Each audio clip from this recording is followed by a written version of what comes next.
बोलिए भागवत स्वरूप भगवान की जय। बाल कृष्ण लाल की जय। आदि शक्ति की जय। नारायण भगवान की जय। આપ સર્વેના હૃદય કમળમાં બિરાજતા આદિશક્તિ વિષ્ણુ નારાયણ પણ કહેવાય છે એ તથા એમના બધા જ પ્રાગટ્યો એમને કોટાનો કોટી દંડવત પ્રણામ।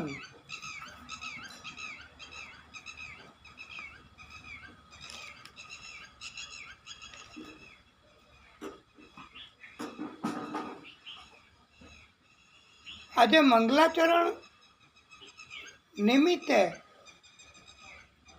આપને અમારે આમંત્રિત કરવા છે કે આજે ઉત્તમ દિવસ છે, વિજયા એકાદશી મહામાસ એની વદ પક્ષની 11 છે।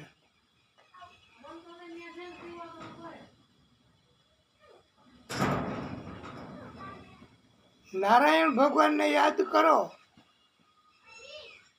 તો તમામ પ્રકારના કષ્ટ પલવારમાં દૂર થઈ જાય અને ઉત્તમમાં ઉત્તમ રસ્તો બતાવ્યો છે નારાયણ ભગવાને, આદિશક્તિએ કે 11 કરવી અને 11 વૈષ્ણવો ચુસ્તપણે કરે છે। વૈષ્ણવો થોડી શુદ્ધતા વધારે રાખે છે અને એટલે સુધી કે 11ના દિવસે વૈષ્ણવો અનાજનું દાન પણ નથી કરતા। અલબત્ત બારસ આવે પારણા કરાવે, જે 11 રહ્યા હોય એને પારણા કરાવવાનું મહત્વ છે। તો આજની 11 કોણ કોણ રહ્યા તમે કેટલા ઘણા છે બસ। તો આજની 11 એ વિજયા એકાદશી કહેવાય છે। રાવણ સાથે યુદ્ધ થયું, એ યુદ્ધમાં રામે વિજય મેળવ્યો છે। આ જ ઘટના એને એમ પણ કહી શકાય કે અત્યારે પણ 11 શ્રદ્ધાપૂર્વક રહીએ આજની તો આપણને બધાને પ્રભુ આદિશક્તિ વિજય અપાવે અને એટલે તો આજની વિજયા એકાદશી કહેવાય છે। અને એમ પણ કહેવાય કે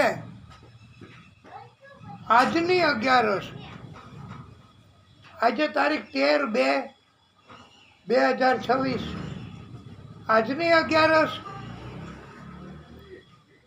રહેવાથી દુષ્ટો ઉપર સંતોનું પ્રભુત્વ વધે. કારણ કે સંતો 11 કરતા હોય. આજની 11નું ફળ એ છે કે સંતોનું મહત્વ વધે, વૈષ્ણવોનું મહત્વ વધે. અને આજની 11 ને એમ કહેવાય છે કે દુર્ગુણો ઉપર વિજય મળે, સદગુણો પ્રસ્થાપિત કરવા.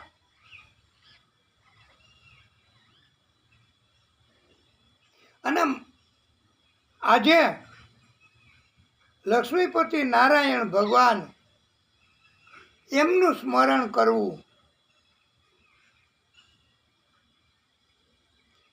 એમને યાદ કરવા,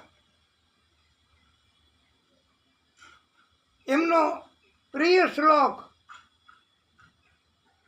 મંગલમ ભગવાન વિષ્ણુ મંગલમ ગરુડધ્વજ મંગલમ પુંડરીક કાક્ષમ મંગલાય તનો હરી. આ 11 રહ્યા હોય એમને તો રહેવું કેવો જ મંત્ર. આનું પઠન કરવું, ઉચ્ચારણ કરવું, અને ન રહ્યા હોય તોય કરવું. અને વિષ્ણુ પરમાત્મા લક્ષ્મીપતિ છે, નારાયણ ભગવાન 11નું વ્રત ન કર્યું હોય, 2 ટાઈમ જમવું તો પણ પૂજન કરી શકાય હો નારાયણ ભગવાનનું. કારણ કે ડાક્ટર અમુક ઉંમરે ભૂખ્યા રહેવાની ના પાડતા હોય છે. અમુક તકલીફ થાય શરીરમાં તો ભૂખ્યા રહેવાનું વ્યાજબી નથી. એવા ભક્તોને 11નું પૂજન કરવાથી, મંત્ર કરવાથી પ્રભુની કૃપા થાય છે. વ્રત કરવાનું તો જેને શરીર મજબૂત, ભગવાનની કૃપા હોય, કોઈ જાતની શારીરિક તકલીફ ન હોય, એને વ્રત કરવું. અને એની ઉંમરે ભાગવતકારોએ બતાવી છે. ભાગવતમાં એની કથા આવે છે 11ની હો, અંબરીશ રાજાની. એ આપણે એનું આખ્યાન આવે ત્યારે આપ યાદ કરાવજો. એ પહેલાં તો ઘણી 11 આવશે, પણ વિશેષ પૂજા કરવાની અને ઉપવાસ કરવાનો. ઉપવાસ ન થઈ શકે તો 1 ટાઈમ ભોજન કરવાનું. તો આજની 11 એમ કહેવાય છે કે કોઈ જાતની તકલીફ ન હોય અને વૈષ્ણવો આજે 11 ન રહીએ એ કે અમે વ્રત કરવામાં નથી માનતા, એવું પણ ઘણા ટીકા કરતા હોય. કળિયુગ છે ને, બધાય માને એમ જ આપણે ન અપેક્ષા રાખાય. પણ જેને શ્રદ્ધા બેસે અને જે માન રાખે, વ્રત કરે, એની ઉપર તો ચોક્કસ ભગવાનની કૃપા થાય છે. અને આજે પ્રભુની આરતી પણ કરાય છે. અને પ્રભુના ભજન કીર્તન 11 નિમિત્તે પણ કરવાના હોય છે. અને પ્રભુને ભોગ ધરાવો તો મારા પ્રભુએ આજે 11 રહ્યા છે એવો ભાવ રાખી અને ફલ પ્રભુને અર્પણ કરવા. એમાં તુલસી દળ પધરાવવું અને પ્રસાદ વૈષ્ણવોને આપવો ફળનો, આવી રીતનો ભોગ પ્રભુને ધરાવાય છે. આજે ગીતાજીનો પાઠ પણ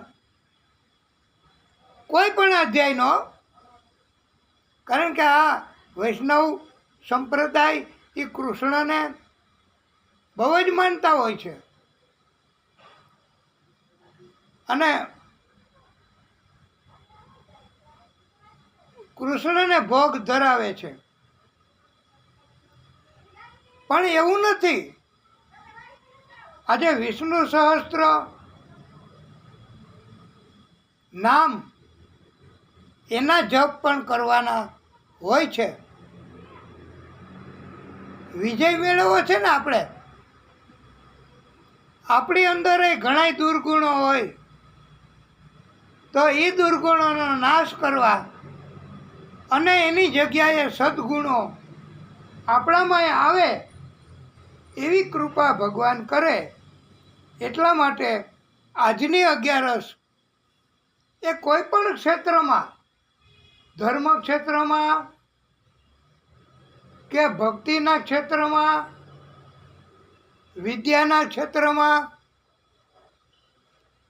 કોઈ પણ ક્ષેત્રમાં જે સદ હોય, સાચો રસ્તો હોય અને સત્કર્મો થઈ શકે, જેને જે ક્ષેત્રમાં, એને કહેવાય આ ભગવાનના માર્ગ. ભગવાનના માર્ગમાં કોઈ પણ પૂજન કરવું. જગત પિતા એ પરમાત્મા છે, નારાયણ ભગવાન છે, વિષ્ણુ પરમાત્મા છે. અને આજની 11 બ્રાહ્મણોને દાન કરવું, બ્રાહ્મણોને ભોજન કરાવવાના હોય છે આજે. પણ જેને જેને શ્રદ્ધા હોય ને એની જ વાત આપણે કરીએ છીએ હો. તમારે એમ માની લેવું. એટલે જેને શ્રદ્ધા હોય એને દાન બ્રાહ્મણોને કરવું, ગાયોને પણ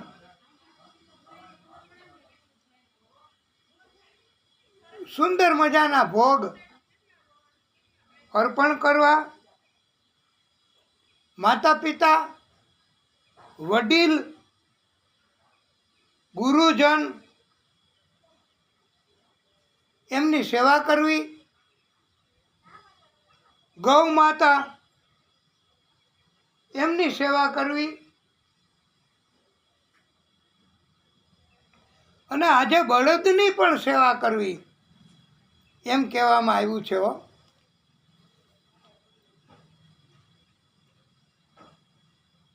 અને પિતૃ એમનું પણ સ્મરણ કરવું. વિજયા એકાદશી છે ને, આજનું ફળ બહુ છે હો. આજની 11 રહેવાનું અને શ્રદ્ધાપૂર્વક રહેવી હો. તમે લોકો જેટલા રહ્યા હોય ને એમણે તો બહુ શ્રદ્ધા રાખવી. અને અમારા કહેવા મુજબ તો તમારા ભાગ્યનો કોઈ કષ્ટ છે ને એ આજથી તો દૂર થશે. કારણ કે એક તો તમે 11 રહ્યા કયો. હા, અને પાછી તમે ભાગવતની કથા સાંભળો છો. અને ભાગવતની કથા એમાં દરરોજ ભાગવત આવે છે. અને આજનું ભાગવત એમાં આપણે આ પરમ કૃપાળુની કૃપાથી 11નું વિજયા એકાદશી એનું મહત્ત્વ સમજાવવાનો અમે પ્રયત્ન કરીએ છીએ. પછી આપણે ભાગવતની કથા કેવી છે, પણ આજની 11 પિતૃના ફોટા હોય ઘરમાં, ન હોય તો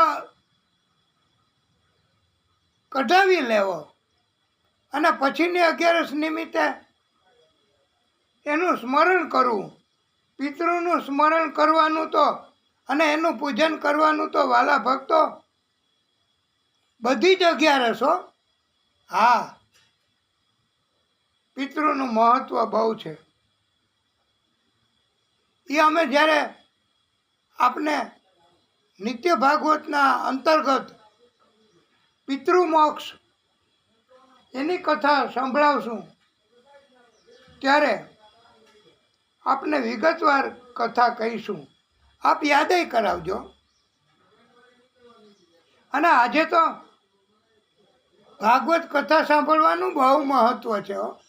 11 રહ્યા હોય, ભાગવતની કથા સાંભળવા પધાર્યા હોય અને ભાગવતની કથા સાંભળતા સાંભળતાય શ્રી કૃષ્ણ શરણમ મમ, શ્રી કૃષ્ણ શરણમ મમ આવું બોલતા હોય. ઓમ નમો ભગવતે વાસુદેવાય, ઓમ નમો ભગવતે વાસુદેવાય આવું ભાગવતની કથા સાંભળતા સાંભળતાય જો જપ કરતા હોય, પઠન કરતા હોય તો પ્રભુની કૃપા. અને આવતી 11 કેલેન્ડરમાં ઘરે જઈને લખી લેવું આપે કે આજે નથી રહી શક્યા, અમને યાદ નહોતું, તો આવતી 11 અમે. અને પાકું ન હોય તો હેલામાં હેલો રસ્તો કે બ્રાહ્મણો પાસે 11 કેદી છે એની માહિતી માગી લેવી. અને પિતૃનું પૂજન કરવું. પિતૃનું પૂજન કરવાથી ભગવાન રાજી થાય છે. પ્રિય ભક્તો, રામ અવતાર ને કૃષ્ણ અવતાર, એમાં કૃષ્ણ અવતાર લીધો ને જ્યારે, આ કૃષ્ણનું પહેલા આપને કહી દેવું છે કે કૃષ્ણ અવતાર પહેલા કૃષ્ણ અવતાર લીધો ત્યારે મરણ સમયે, મૃત્યુ સમયે કૃષ્ણ તરીકે પ્રાગટ્ય કર્યું. ત્યારે કોને દર્શન દેવા ગયા હતા? તમે કથા સાંભળી હોય તો ખબર હોય કે કૃષ્ણ કયા ભક્તોને દર્શન દેવા ગયા હતા? મૃત્યુ સમયે હો, છેલ્લી ઘડીએ. છેલ્લી ઘડીએ ભગવાન આવે દર્શન દેવા. એ તો કેવા ભાગ્યો કહેવાય. તો કૃષ્ણ અવતારમાં કૃષ્ણ તરીકે પ્રાગટ્ય કર્યું આદિશક્તિએ. ત્યારે ભીષ્મ પિતામહ નામ સાંભળ્યું છે કે એ સીતારામ? કેટલાય સાંભળ્યું? ઊંચો હાથ કરો જી. ઓહો, ઘણાય હો. તો વાંધો નહીં, તો સારું છે આપણું. અને તમે બધા લાયક છો ભગવાનની કથા સાંભળવામાં. કૃષ્ણ પ્રાગટ્ય કર્યું ને તે સમયે ભીષ્મ પિતાને અંત સમયે, મૃત્યુ સમયે દર્શન દેવા ગયા હતા. પણ હવેનો પ્રશ્ન અઘરો આવશે હો ભક્તો, તૈયારી રાખજો. લગભગ કોઈને નહીં ખબર હોય. રામ અવતારમાં ગયા છે રામજી. જેમ કૃષ્ણ અવતારમાં ગયા મૃત્યુ સમયે દર્શન દેવા, એવી રીતે રામ અવતાર લીધો ને ત્યારે પણ રામજી દર્શન દેવા પરમ ભક્તને છેલ્લી ઘડીએ ગયા છો. ઈ કોણ? હાથ ઊંચો કરો જેને આવડતું હોય. કોઈ નહીં. રામકથા સાંભળી તો છે કે સીતારામ સાંભળી હોય તો એમાં નોય કીધું હોય તો રામજી તરીકે પ્રાગટ્ય કર્યું ત્યારે જટાયુને રામજી છેલ્લી ઘડીએ દર્શન દેવા ગયા હતા હો. અને ભીષ્મ પિતાએ જેમ ભગવાનને બધું આપી દીધું, એની મતિ, એની ભક્તિ બધું એને અર્પણ કરી દીધું. એવી જ રીતે જટાયુ એમણે પણ ભગવાનને દર્શન આપ્યા એટલે પોતે કુરબાની કરી દીધી છે. અને સીતાજીને રાવણ ઉપાડી ગયો છે અને ઈજા તલવારથી કરતો ગયો છે. એવું જટાયુએ રામજીને પ્રાર્થના કરી છે. અને રામજીએ હાથ ફેરવો, એ સાથે તો એને પરમધામ એની પ્રાપ્તિ થઈ છે. એટલે 11 એનું બહુ મહત્વ છે. અને તમે કોઈક વૈષ્ણવને પૂછજો, ક્યારેક હવેલીએ જાજો, આ ગામમાં હવેલી તો છે ને, તો ત્યાં વૈષ્ણવ પૂજા કરતા હોય ઠાકોરજીની, બાલકૃષ્ણની, તો રાધા રમણ ભગવાનની, તો એ ચુસ્તપણે 11 કરતા હોય. એ 11 હોય ને તે દિવસે દાન પણ અનાજનું ન આપે. એ કે બીજે દી આવજો, પારણા કરાવશું. જેટલા વૈષ્ણવ હોય ને 11 રહ્યા હોય બધાયને પારણા કરાવશું એમ કહેવાય છે. પારણા કરાવવાનું મહત્વ છે. પણ 11 હોય તે દિવસે અનાજ લેવું અને 11 ન કરવી. કોઈ વૈષ્ણવ હોય અને 11 ન રહ્યા હોય તો એમણે ખોટું ન લગાડવું. પણ એમ કહેવામાં આવ્યું છે કે 11ના દિવસે અનાજ એનો સહારો લે જે કોઈ ભક્ત, તો એને દોષ પાપ લાગે છે એવું કહેવામાં આવ્યું છે. અને એક સંતે તો એટલું સુંદર શ્લોક, એટલે ભાઈ આ શ્લોક તો બહુ સુંદર છે હો. અને એમ કીધું જ છે કે આ શાસ્ત્રોમાં આવો શ્લોક છે, પણ હવે શાસ્ત્રમાં છે કે નથી એમાં આપણે ન પડવું, પણ શ્લોક બહુ સુંદર છે. અને 11ના દિવસે અનાજનો સહારો ન લેવો, નહીતર પાપ લાગે. વૈષ્ણવને તો ખાસ એમ કહીને શ્લોક કહ્યો છે. યાની કાની ચ પાપાની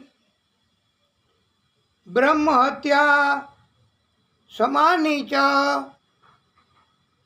અન્નમ આશ્રિત્ય તિષ્ઠંતિ સંપ્રાપ્તે હરિવાસરે. યાની કાની ચ પાપાની બ્રહ્મહત્યા સમાની ચ. બ્રહ્મહત્યા જેવા કોઈ પણ પાપ હોય એ ઓછા પ્રમાણમાં અન્નનો સહારો લેવાથી, અન્ન ખાવાથી પાપ લાગે છે. અન્નમ આશ્રિત્ય તિષ્ઠંતિ સંપ્રાપ્તે હરિવાસરે. હરિવાસરે એટલે 11ના દિવસે, હરિના દિવસે હરિના દિવસે 11ના દિવસે અનાજ ખાય છે તે આખા બ્રહ્માંડનું પાપ સહન કરવું પડે છે. જોકે આ તો શ્રદ્ધાનો વિષય છે અને ભગવાન જાણે એની કથા, એની વાત, એની 11. અને એટલું તો ચોક્કસ હો કે આજે માતૃ પિતૃ ગુરુ એનું પૂજન કરવું એ જીવતા જાગતા દેવ કહેવામાં આવ્યા છે. તો આજની 11 એ બહુ ઉત્તમ 11 છે અને વિજયા એકાદશી એટલે તમામ ક્ષેત્રમાં વિજય મળે, તમામ ક્ષેત્રમાં વિજય પ્રાપ્ત થાય. તમારા બાળકોને નિશાળમાં 1લો નંબર, વિદ્યા અભ્યાસમાં વિજય મળે, ભક્તિમાં વિજય મળે, ઘટપણમાં, અને ભોજન કરાવવાવાળા એને ભોજન કરાવીને પણ 11ના દિવસે આજે વિજય મળે છે. અને બધી 11 એનું મહત્વ ખૂબ જ બતાવ્યું છે. જીવતા જાગતા આ કળિયુગમાં મનુષ્ય, ગાય, બળદ એ બધા કૃપા કરે અને એમને રાજી કરવા આ બધી 11નું મહત્વ છે. અને ભગવાને કહ્યું છે કે જે 12 માસ કરે 11, અને ઘણાય કરતાય હોય 12 મહિના 11 કરે, અને એક ભક્ત વૈષ્ણવ એ તો બીજાને ઉપદેશ આપે છે કે જો તમે 11 કરશો તો હરી તો તુझे मिल जाएंगे, हरी तो तुझे मिल जाएंगे, माला जप ले. તમે 11 કરશો એટલે ભગવાન તો એમને જ મળી જાય. જેમ કોઈ યોજના ન હોય કે 1+1 મફત, એમ 11નું વ્રત કરો તો હરી તો તમને એમને જ મળી જાય. ભગવાન તો એમને જ મળી જશે મફતમાં જ. અને જો તમે બીજું બધું કરો 11ના દિવસે, એટલે ક્યું તો તમારે સાંભળવું હોય તો કહીએ. हो कभी दान करो अन्न धन का, कभी दान करो अन्न धन का, भंडारे तेरे भर जाएंगे, भंडारे तेरे भर जाएंगे, माला जप ले. જો તમે અન્નનું ધનનું દાન કરશો તો તમારો ભંડાર, તેજુરી, બેંકમાં રાખતા હોય ધન તો બેંકમાં પણ વધ્યા કરે. જો તમે દાન કરો તો અન્ન ધનનું. અને ભાગવતમાં કહ્યું છે ને વાલા ભક્તો કે આ 10% તો તમારે કમાણીના એ દાન ધર્મ તો કરવો જ, કથા કરાવવી જ. અને મોટી મોટી ફેક્ટરીમાં બહુ નફો થતો હોય ત્યારે 10% કાઢતા હોય ને જુદા, દાન ધર્મ તો કરવામાં, તો ત્યારે 10% એ પણ કરોડો રૂપિયા થાય હો. તમને એમ થાય કે કરોડો રૂપિયા અને ભાગવતની કથા કરાવે આવા ભક્તો, પણ એનો ધંધો રોજગાર, એનો એનો એનું કંપની એ બહુ નફામાં ચાલે, અને એમાંય 10% કાઢે એટલે આ 90% ધન પવિત્ર થઈ જાય. અને જેને નાનો ધંધો હોય એને 10% કાઢવા જ. તમને 100 રૂપિયા મજૂરી ના મળે તો તમારે 10 રૂપિયા તો ભેગા કરવા જ. અને 1 વર્ષ તમે ભેગા કરો 10 રૂપિયા, તોય તમારે સત્યનારાયણ ભગવાનની કથા તો થઈ જ જાય હો. હા, એટલે સત્યનારાયણ ભગવાનની કથા તમે કરાવી જ શકો. અને પાછું હજી વધારે કે કરો સેવા માત પિતા કી, ઓ કરો સેવા मात पिता की, तीर्थ सारे हो जाएंगे, तीर्थ सारे हो जाएंगे, माला जप ले. જો માતા પિતાની સેવા કરો ને તમે, તો તમારે જાત્રાએ જવું ન પડે. બધાય તીર્થ તમે કર્યા હોય એટલું પુણ્ય મળે. આ જીવતા જાગતા બધાય તીર્થ માતા પિતાની અંદર, ગુરુની અંદર રહેલા છે. અને એ તો આ 11 છે એટલે અમે તમને સમજાવી. નહીતર ભાગવત કથા તમે 7 દિવસ કરાવો તો કાંઈ આટલું વિગતવાર સમજાવવાનો ટાઈમે ન હોય વાલા ભક્તો. અને એક બીજું કામ કીધું છે કે ક્યારેય કોઈનું દિલ ન દુખાવવું હો.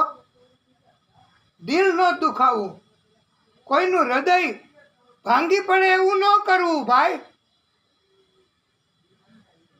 કોઈ ભક્તનું, કોઈ સંતનું હૃદય ભાંગી પડે એવું અભિમાનથી ક્યારેય ન કરવું. એ મોટામાં મોટી ભક્તિ છે. પછી 11 ન રહ્યો તોય ભગવાન માફ કરે. પણ કભી દિલ ન દુખાના કિસી કા, ઓ કભી દિલ ન દુખાના કિસી કા, કે સબ સુખ મિલ જાએંગે. તમામ પ્રકારના સુખ તમને મળી જાય ઘરે બેઠા બેઠા, ક્યાંય જવું ન પડે. એટલે 11 છે ને એ બહુ મહત્વનું છે. અને વૈષ્ણવો તો એમ કે છે કે 11 રહે ને એને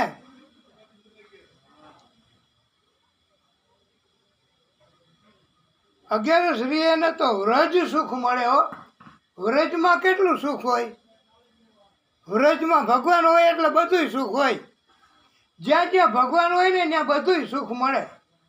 તમારા ઘરમાં જો ભગવાન હોય તો બધુંય સુખ ત્યાં હોય. વ્રજનું ક્યાંય ગોતવા જવું ન પડે. ભગવાન તો તમારી ભેગા રમતા હોય વ્રજમાં.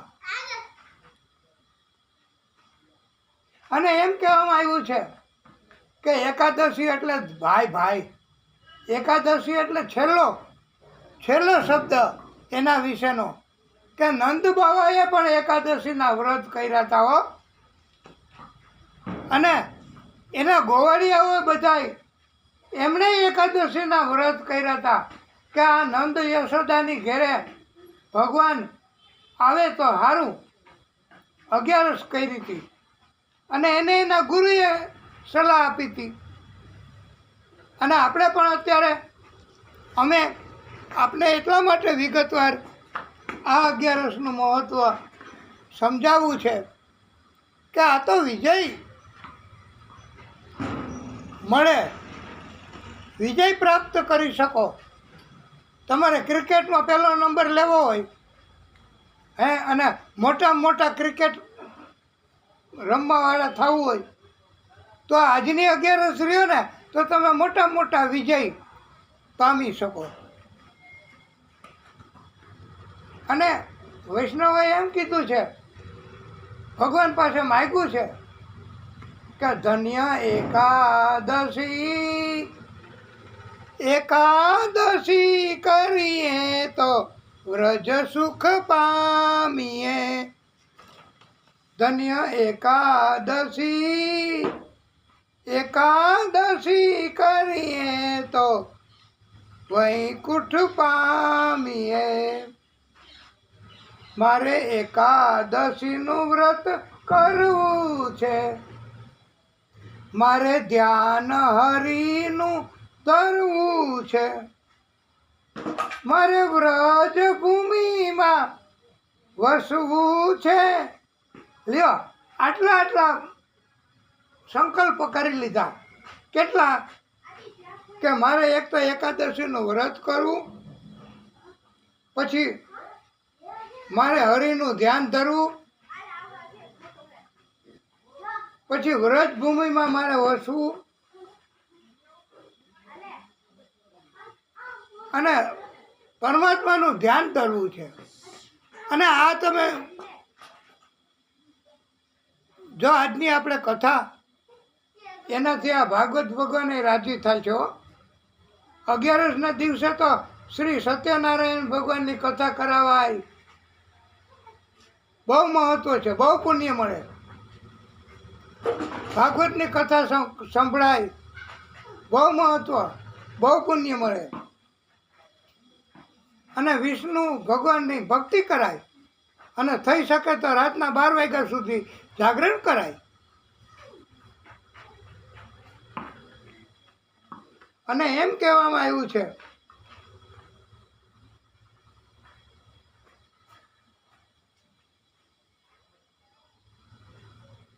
એક જ આપણે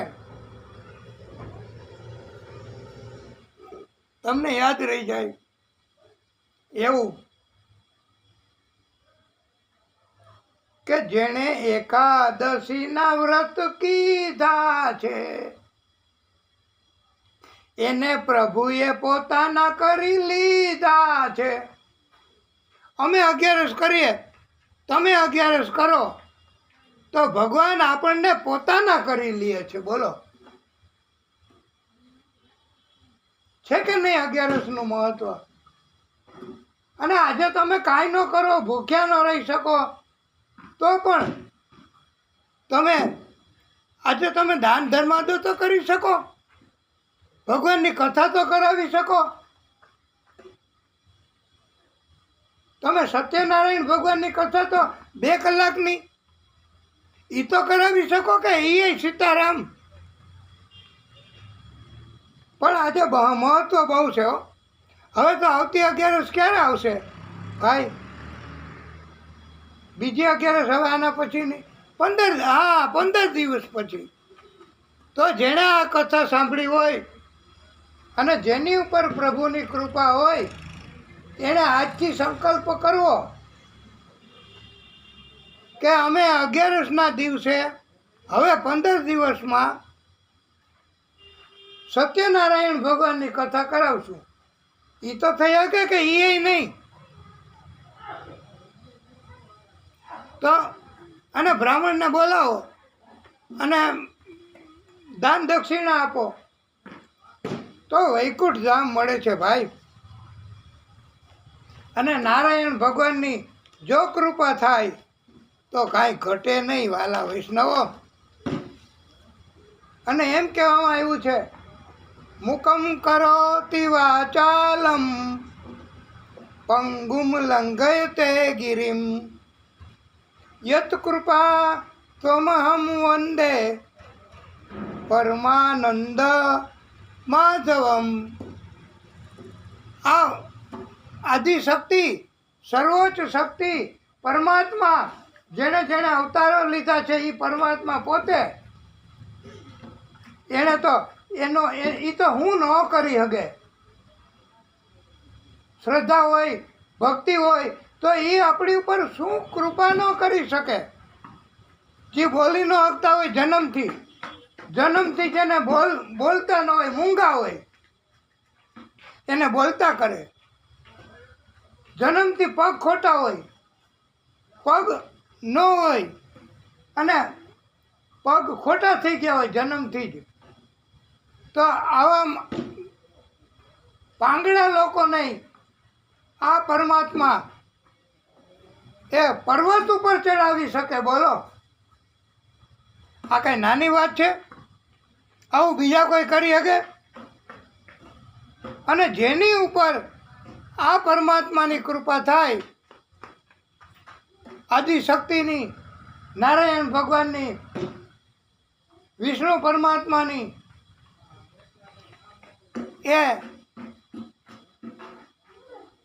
એને પ્રણામ કરવા, એની ભક્તિ કરવી, તો તમામ પ્રકારના આપણા કષ્ટ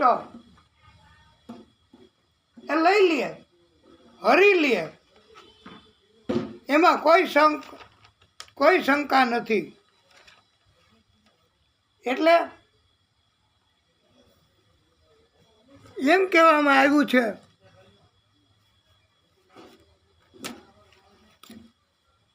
કે પરમાત્માની કૃપા હોય તો જ ભગવાનને યાદ કરી અને ભગવાનના માર્ગે 5 પૈસા વાપરી શકાય. અને ધન ભગવાને આપ્યું હોય તો કોને ખબર કોના નસીબનું છે?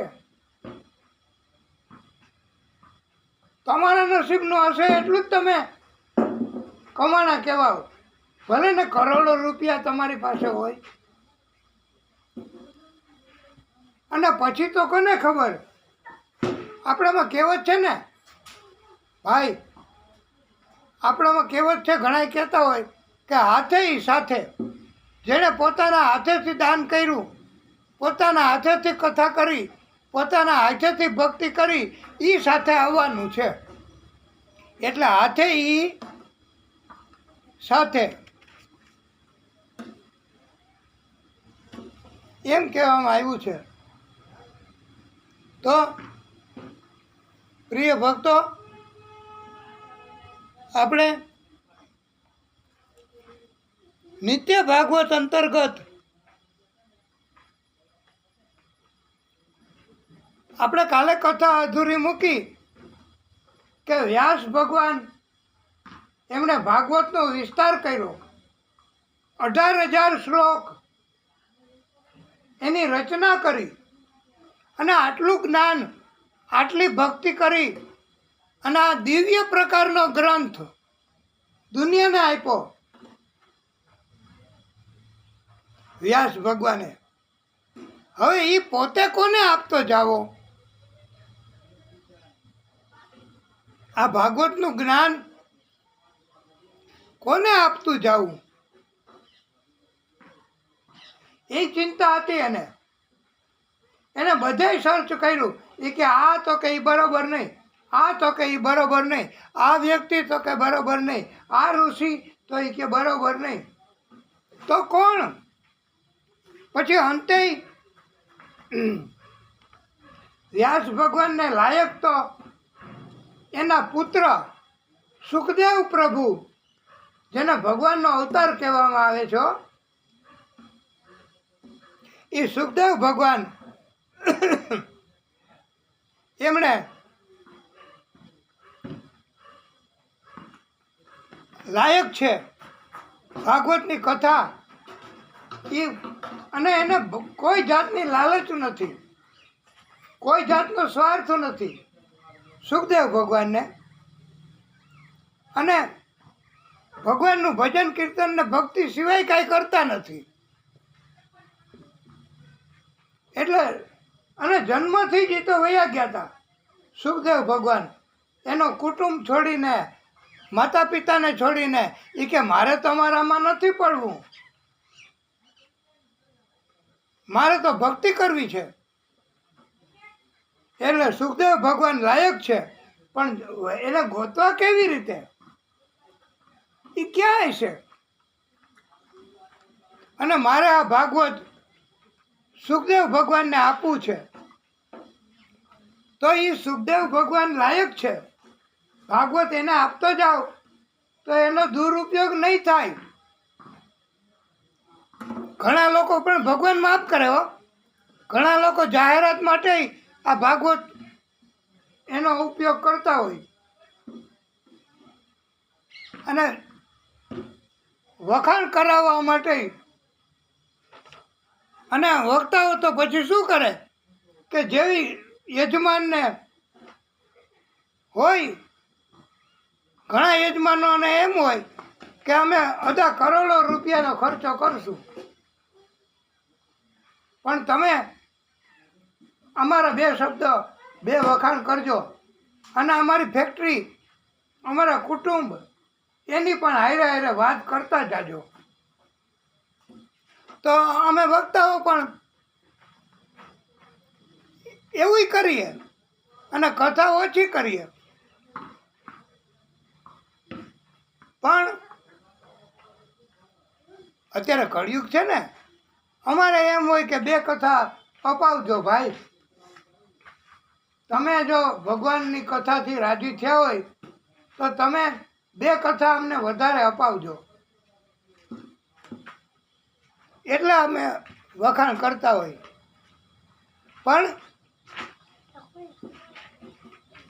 પણ એવું છે કે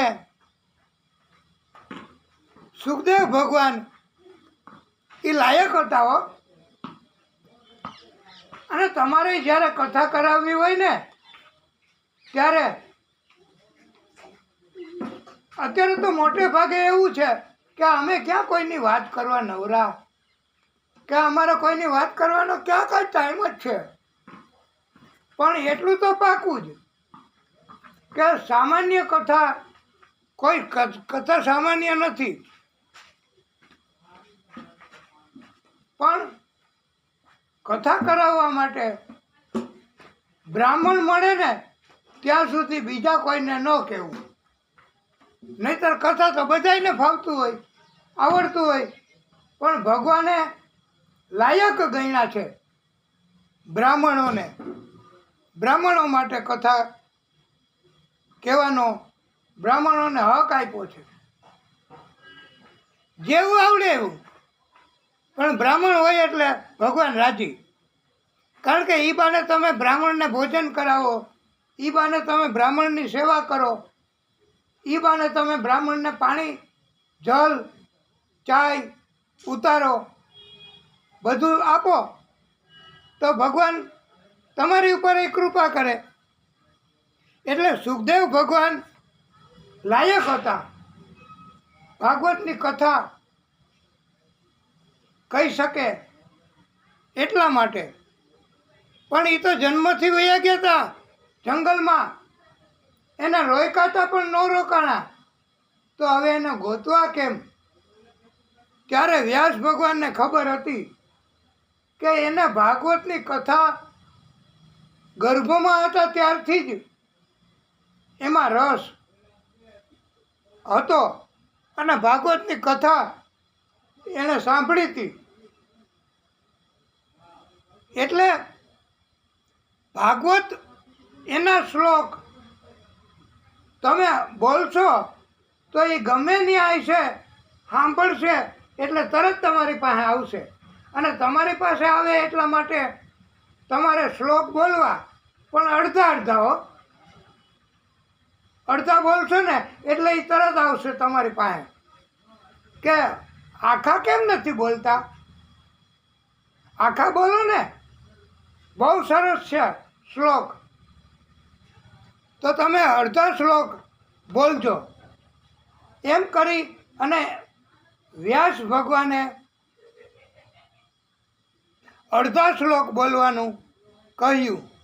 ભાગવતમાં જે ઉત્તમ શ્લોક હતા ને, બધાય ઉત્તમ જ હતા, કાંઈ છોડાય એવું નથી. કાનો માત્ર શબ્દ બધાયનું બહુ મહત્ત્વ છે.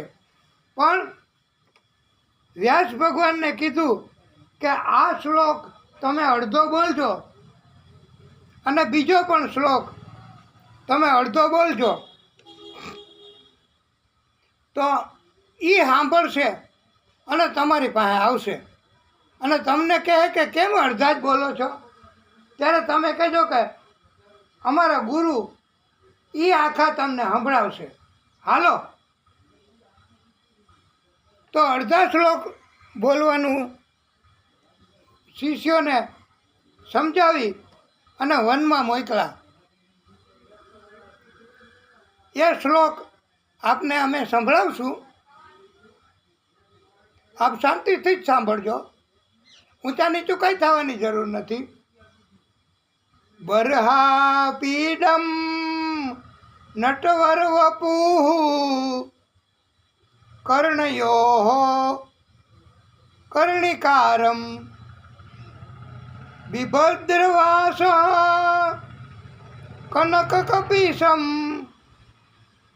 વૈજયંતીમ ચ માલામ.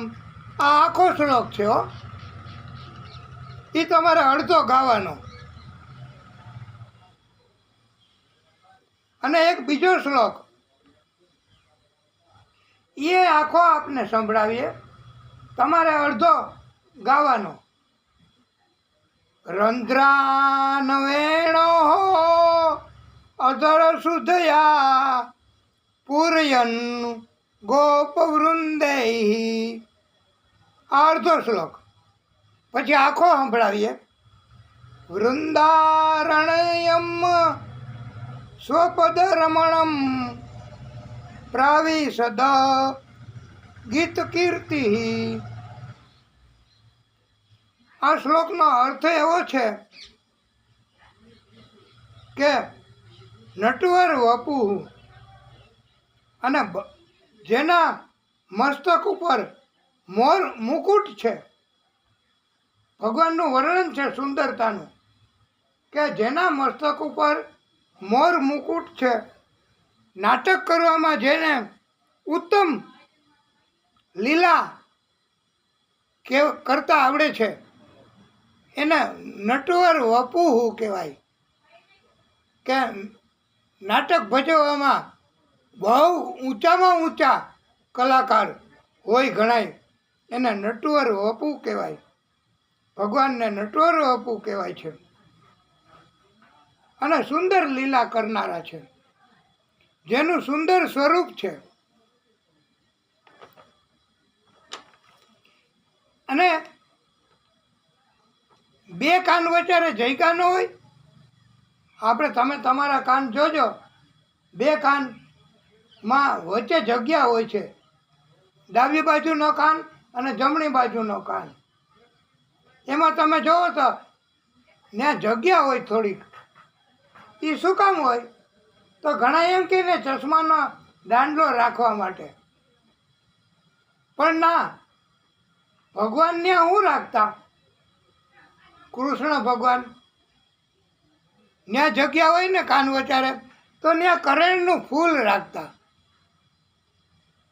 પીળું હોય, સફેદ હોય, કરેણનું ફૂલ.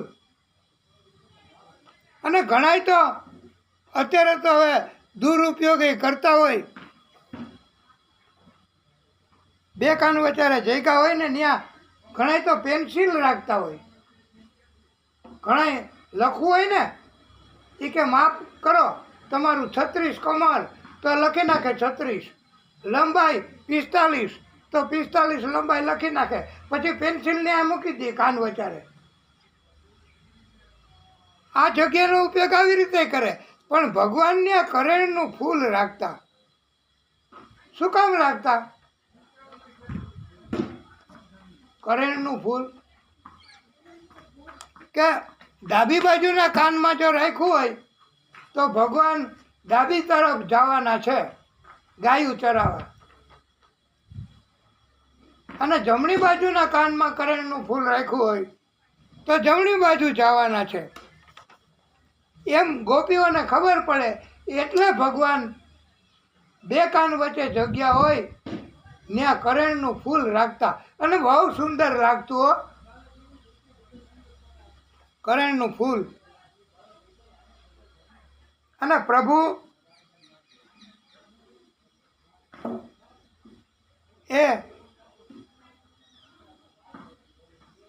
વૈજયંતી માળા એટલે ચણોઠીની માળા પહેરતા, એટલે ભગવાન બહુ સુંદર લાગતા. મોર મુકુટનું પીછું રાખતા, એટલે ભગવાનની સુંદરતાનો આ શ્લોક છે આખોય. અને ભગવાનની સુંદરતા જો આપણે કરીએ, ગાઈએ કે કથા કરીએ તો ભગવાનને બહુ ગમે હો, કે આ તો મારી સુંદરતાના વખાણ કેવા કરે છે, કેવી સુંદરતાની કથા કરે છે. અને પ્રભુ વેણું વગાડે છે હો. ભગવાનનું આખું શરીર સોનાની જેવું ચમકે છે હો. અને ભગવાન વેણું વગાડે ને, વાંસળી, વેણું એટલે હું વાંસળી, વાંસળી વગાડે ભગવાન, એટલે ભગવાનના હોઠ એને પણ અમૃત, ભગવાનના હોઠનું અમૃત એ પણ એને મળે છે વાંસળીને. અને બીજો શ્લોક આપણે કીધો એ અડધો કહેવાનો કીધો તો, અહો બકીયમ સ્તનકાલકૂટમ જિઘાંસયાપાય પદપ્ય સાધ્વી લેભે ગતિમ દામ્યુ ચિંતામ તતોન્યમ કમવા દયાલુમ શરણમ વ્રજે. ભગવાન પાસે સ્વર માધુરી છે, સ્વભાવ માધુરી છે. ભગવાનનું બધું મધુર જ છે હો. વૈષ્ણવ તો કહેતા જ હોય ને, અધરમ મધુરમ વદનમ મધુરમ ચલિતમ મધુરમ ગમિતમ મધુરમ. ભગવાનનું બધું મધુર છે. અને સુખદેવજીએ કહ્યું છે, હે પરીક્ષિત, શ્લોકો અડધા અડધા સાંભળ્યા અને દોડતા આવી ગયા કે ભક્તો તમે બધા અડધા અડધા શ્લોક કેમ બોલો છો? આખા બોલો ને, બહુ સુંદર છે. ત્યારે ભક્તોએ કહ્યું, શિષ્યોએ કહ્યું કે અમને અડધા અડધા શ્લોક ગાવાનું અમારા ગુરુએ સૂચન કર્યું છે, એટલે અમારે અડધા અડધા શ્લોક કહેવાના છે. અને આપને આખા શ્લોક સાંભળવા હોય તો અમારા ગુરુ પાસે ચાલો. તો સુખદેવ ભગવાન એ કે હાલો તમારા ગુરુ પાસે. તો આવ્યાને ખબર પડી ગઈ કે આ તો વ્યાસ ભગવાન મારા પિતા. અને પ્રણામ કર્યા અને પિતાને રાજી કર્યા. પિતાને જે ઈચ્છા હતી એ આ સુખદેવ ભગવાન તરીકે, પુત્ર તરીકે એમણે અભ્યાસ કર્યો ભાગવતની કથાનો. અને ભાગવતની કથા એમણે બહુ ધ્યાનથી સાંભળી એના પિતા પાસેથી હો. અને પિતા એમણે 18,000 શ્લોક ભણાવ્યા પોતાના પુત્રને. અને આખું ભાગવત સુખદેવ ભગવાને એની ભક્તિ કરી. અને ભક્તિ કરે એને ભાગવતની કૃપા થાય જ, એવું ભગવાને કીધું છે ભાગવતમાં, કે હું મારા ભક્તો ઉપર કૃપા ન કરું, ભક્તિ કરે એની ઉપર કૃપા ન કરું તો હું કઈ રાક્ષસો ઉપર કૃપા કરવા જાઉં? એટલે ભક્તિ કરે એની ઉપર જ ભગવાન કૃપા બહુ કરે. અને ભક્તિ ન થઈ શકે તોય પરોપકારના કાર્ય કરવા, દાન ધર્માદો કરવો, જગતમાં મદદ કરવી અને ભગવાન ભગવાન કરવું. અને જ્યાં ભગવાનની કથા થતી હોય, જ્યાં ભગવાનની વાત કરતા હોય ત્યાં તરત બેસી જાઓ કે આજે તો અમારે કથા સાંભળવી છે. અને કોઈ કહે કે પધારો પધારો, બેસો અહીંયા, આલા ભાઈ આગો બેસ, અહીંયા બેસવા દે, ત્યારે તમારે કહી દેવું એને કે ભાઈ અમને કથા સાંભળવા દો. એ એની મેળે ગમે ને બેસી જાય. તમારે કથા સાંભળવી હોય તો સાંભળો. એમ તમે એમ કહો તો ભગવાનને બહુ ગમે હો. અને 18,000 શ્લોક ભાગવતના મોઢે કીધા. અને આજે અમને એવું જ હોય કે અમારે ભાગવતનું જે આ 18,000 શ્લોક એની કથાઓ અમે કરીએ છીએ અને કથાઓ કરવા જાય છીએ, તો અમારે પછી કેટલાક વર્ષ આ કથાઓ કઈ કરવી, અમને ઘટપણ તો આવે જ. તો અમારે આ કથા પછી કોને આપતી જાવી, કોને શીખડાવતું જવું? જેમ વ્યાસ ભગવાનને તો એમ હતું કે મારો પુત્ર લાયક છે, એમ અમને કોઈ લાયક ન ગણાતું હોય, ન દેખાતું હોય તો પણ એ તો ભગવાન છે, ભગવાનનું કાર્ય ભગવાન કરે જ. એટલે તમારે વારસો આપવો હોય તો ધન દોલત એને જેને પસંદ હોય એને ધન દોલત મળે. કથા જેને પસંદ હોય એ તમારી પાસે આવે. જેમ સુખદેવ ભગવાન તો હતાય નહીં વ્યાસજી પાસે, અને જંગલમાં વયા ગયા હતા બચપણથી જ, તોય ભગવાને મોકલા ગમે એ રીતે. તો અમને એવી ચિંતા હોય કે અમારે કોને આ કથા સંભળાવી, કથાનો વારસો કોને આપતો જાવો? તો ભગવાન તો જેને કહે ને ભગવાનની ઈચ્છા હોય એમ થાય. પણ અમારી તો એવી, આ અમારી વ્યક્તિગત વાત કરીએ આપને, જોકે વ્યક્તિગત વાત કરાય નહીં, પણ એમ છતાંય થોડીક મર્યાદા ઓળંગી નહીં. આપને એમ કહેવાનું છે કે અમારી ઈચ્છા તો એવી છે કે જ્યાં સુધી જબ તલક ઘટ में है પ્રાણ, ત્યાં સુધી ભગવાન કથા કરાવે બસ. અને કથા જ્યાં બેહીને કરીએ ત્યાં ભગવાન તો આવે જ અને કથા સાંભળે, એવી અમારી ઈચ્છા હોય છે. પછી વારસામાં કોઈ ને ભગવાન અપાવે ન અપાવે એ તો ભગવાનનો વિષય છે. એ બાબતમાં અમે કોઈ ઈચ્છા ન કરી શકીએ. અમે વ્યાસ ભગવાનની જેમ કરી ન શકીએ. એટલે એમ કહેવામાં આવ્યું છે કે સુખદેવ ભગવાને એના પિતા વ્યાસ એમની પાસેથી કથા આખી સાંભળી. અને ભગવાને એટલી બધી કૃપા કરી કોની ઉપર? સુખદેવ ભગવાન ઉપર, કે એ તો તરત જ ગયા.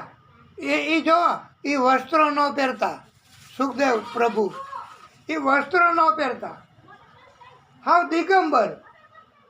એને કોઈ લાલચ નહીં, એને કોઈ સ્વાર્થ નહીં. અને પરીક્ષિતને કથા સંભળાવી પછી 7 દિવસ પૂરા થયા અને એ રજા લીધી અને મોક્ષ ગતિ મળી હો. એટલે ભક્તિ કરતા હોય ને, જે ભક્તિ કરતા હોય એની ઉપર ભગવાનની કૃપા હોય તો એના મુખેથી કથા સાંભળવી એ જ એક ભગવાનનું જ મુખ કહેવાય.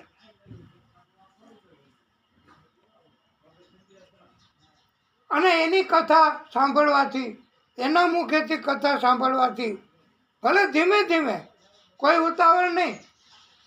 હવે એવું નથી બહુ રહ્યું કે 7 દિવસમાં કથા પૂરી જ. પણ 15 દિવસે કથા થઈ શકે, 8 દિવસે કથા થઈ શકે, અને મહિનાનું અનુષ્ઠાન થઈ શકે, અને વર્ષનું અનુષ્ઠાન થઈ શકે. જેવી તમારી ભક્તિ કરવાની ઈચ્છા એવું ભગવાન તમને સગવડતા, સરળતા બધું કરી દે.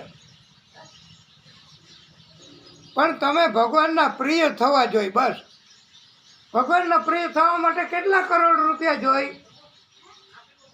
એકેય નહીં, 1 રૂપિયોય નહીં. તમારે ભગવાનનું પ્રિય થવું હોય તો ભક્તિ કરો બસ. અને જે ભક્તિ કરતા હોય એ જ પ્રભુને પ્રિય હોય. 2.5 અક્ષર પ્રેમ કા પઢે સો પંડિત હોય. 2.5 અક્ષર છે પ્રેમ શબ્દના, અને જેને પ્રેમની ખબર પડી ગઈ હોય એ જ પંડિત બની હવે.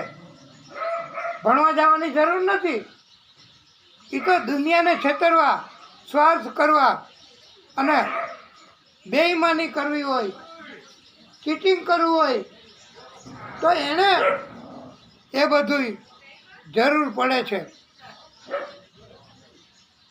અને પરીક્ષિતને કથા સંભળાવી અને મોક્ષ કરાવ્યો છે. પરીક્ષિતજીને 7 દિવસની કથા કીધી અને 7 દિવસમાં મોક્ષ કરાવ્યો આ સુખદેવ પ્રભુએ. અને જો આપ કહો તો આપણે કથા ચાલુ કરીએ. સુંદર મજાની કથા આપણે કરવાની છે.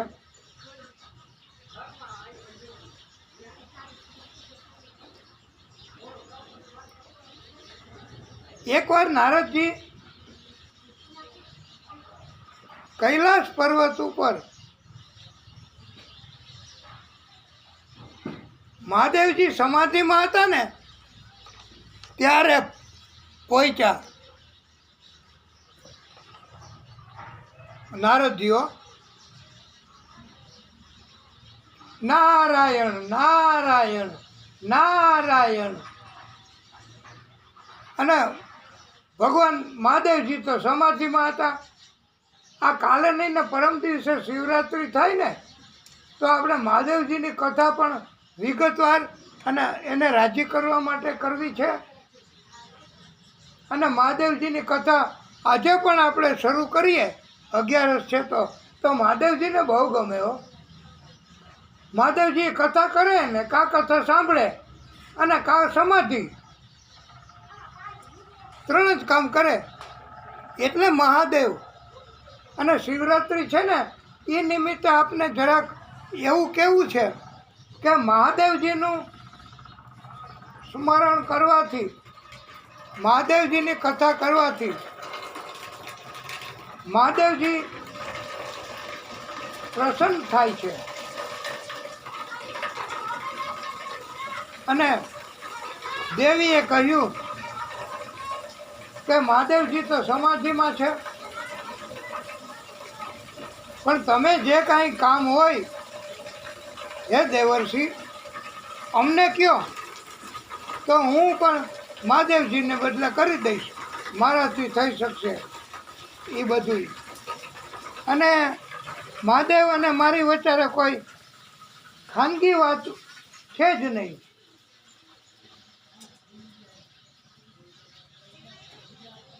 મને બધી ખબર છે એની, એને બધી મારી ખબર છે. ત્યારે નારદજીએ કહ્યું કે સતી, હું પછી પાછો આવીશ અને પછી મારે એમને પૂછવું છે. તમને ઘણી ખબર ન હોય મહાદેવજીની વાતની. સતી કે એવું ન બને, મને મહાદેવજીની વાતની બધી ખબર હોય. ત્યારે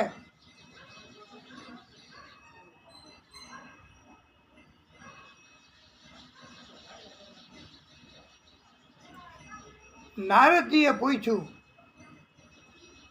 કે મહાદેવજી ગળામાં માળા પહેરે છે ખોપરીઓની, મૂંડોની માળા, એ કોના મૂંડ છે, કોની ખોપરી છે, એ તમને ખબર છે?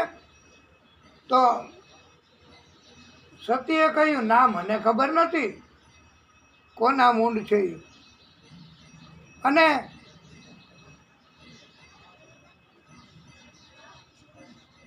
નારદજીએ કહ્યું કે આપને એ ખબર નહીં હોય કે મહાદેવજીના લગ્ન તમારી સાથે થયા એ પહેલાં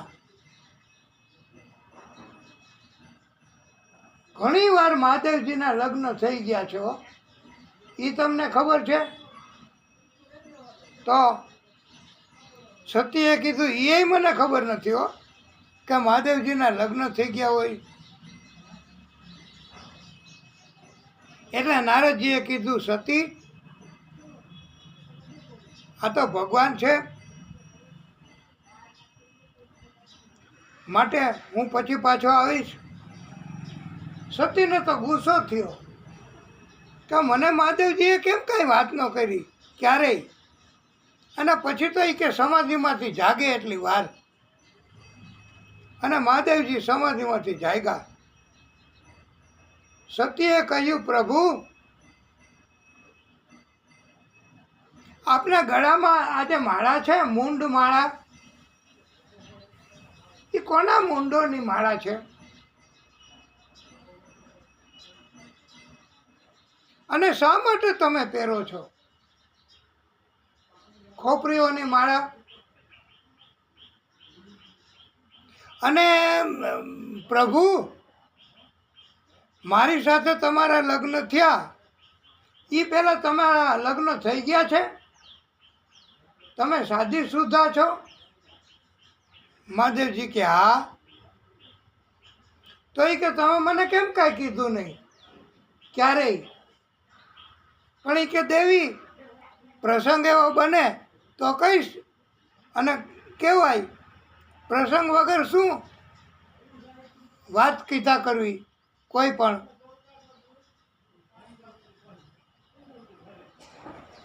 એટલે આપને બતાવ્યું નથી. પણ સતી એને મહાદેવજીએ કીધું કે તમે શા માટે આવા પ્રશ્નો પૂછો છો દેવી? અચાનક કેમ યાદ આવ્યું અત્યારે આટલા વર્ષ પછી? નારદજીએ મને કહ્યું છે, એ પધાર્યા હતા ત્યારે મહાદેવજીને એમ થયું કે નારદજી કહી શકે હો, એને બધી ખબર હોય. મહાદેવજીએ જરાય ગુસ્સો કર્યો નહીં હો, સતી ઉપર ન કર્યો, નારદજી ઉપર ગુસ્સો ન કર્યો જરાય. અને એનો જવાબ આપ્યો કે હું જે ખોપરીની માળા પહેરું છું મારા ગળામાં, એ આપના જ છે.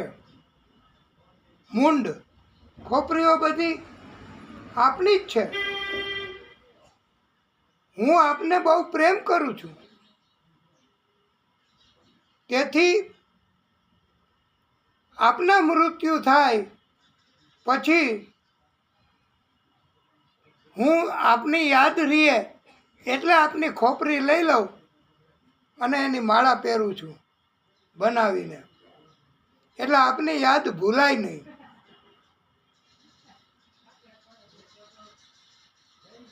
અને સતી, આપણા બેયના લગ્ન થયા તો એ પહેલાં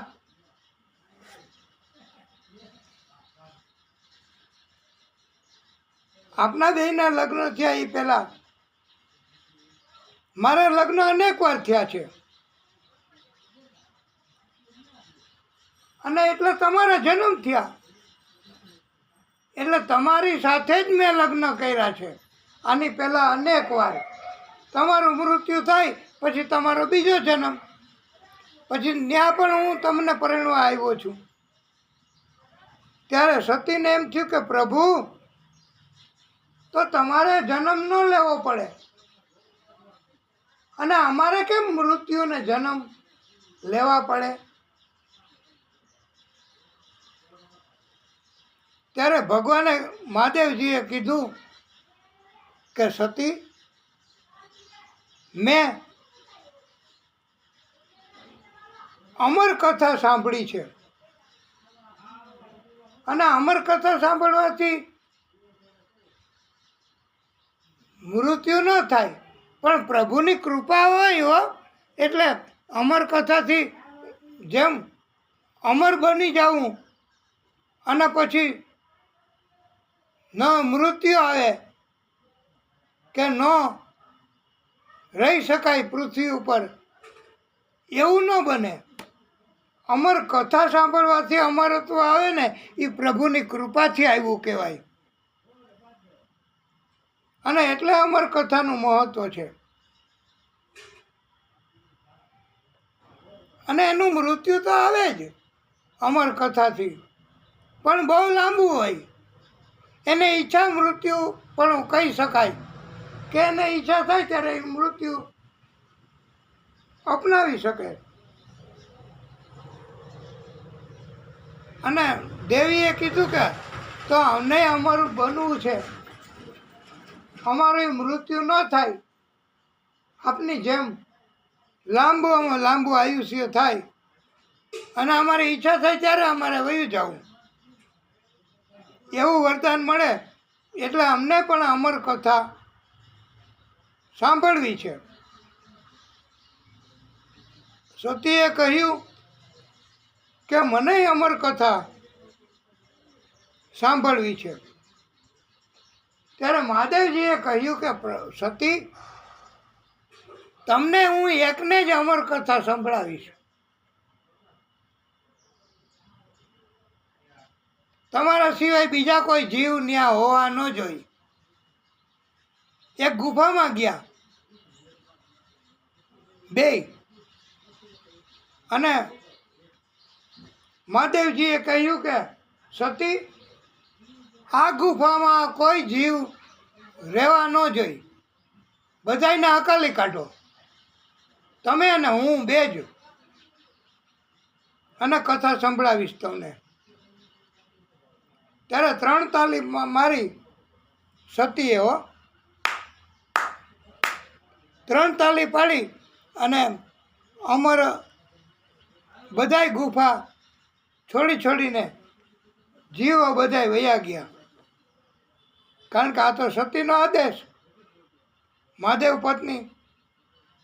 અને મહાદેવજીએ કહ્યું, દેવી, તમે કથા સાંભળો છો એવી અમને ખાતરી થાય, એટલા માટે તમે કથા અમારી ચાલુ હોય તો તમે હા સ્વામી, હું સ્વામી, હા સ્વામી, હું સ્વામી, એમ તમે હોકાર ભરજો.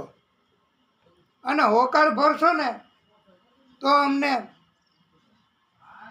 કથા કહેવામાં ખબર પડશે કે તમે કથા સાંભળો છો. એટલે કથા હું ચાલુ રાખીશ. હવે આવા સમયમાં ભાઈનું એવું કે કથા ચાલુ થઈ, સત્ય વગર ભરતા હતા, અને એવા સમયે મહાદેવજી સમાધિ અવસ્થામાં કથા કહેતા હતા. એવા સમયે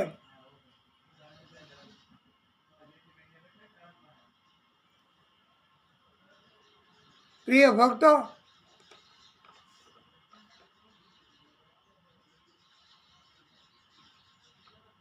કથા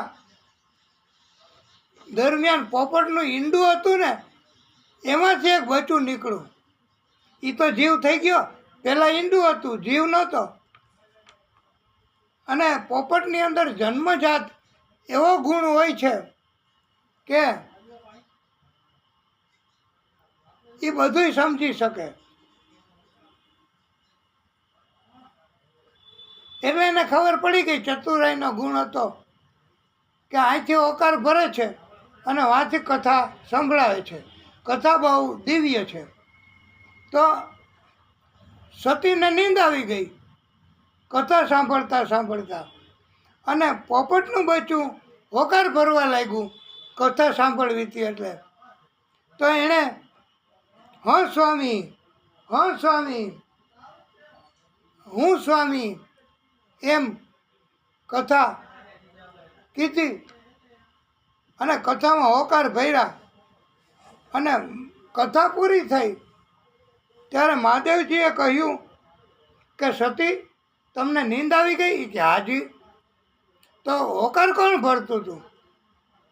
અને મહાદેવજીએ નજર કરી તો કથા કહેતા હતા ને એની પાછળની બાજુએ પોપટનું બચ્ચું હતું, અને એ હમણાં જ ઈંડામાંથી નીકળ્યું હોય અને એ હોકાર ભરતું હતું એવું લાગ્યું. એટલે મહાદેવજી તો ગુસ્સે થયા કે ચોરી છુપીથી કથા સાંભળી, માટે મારે તને મૃત્યુ આપવું છે. હવે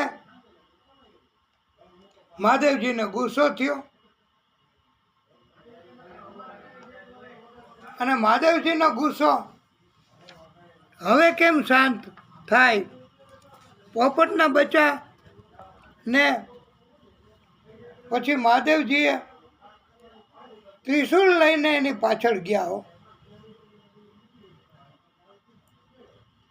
કે આને મારી નાખું. મારી કથા શા માટે એણે સાંભળી? ચોરી છુપીથી હોકાર ભરીને, આ તો ચીટિંગ કહેવાય. એટલે પ્રિય ભક્તો, મહાદેવજીએ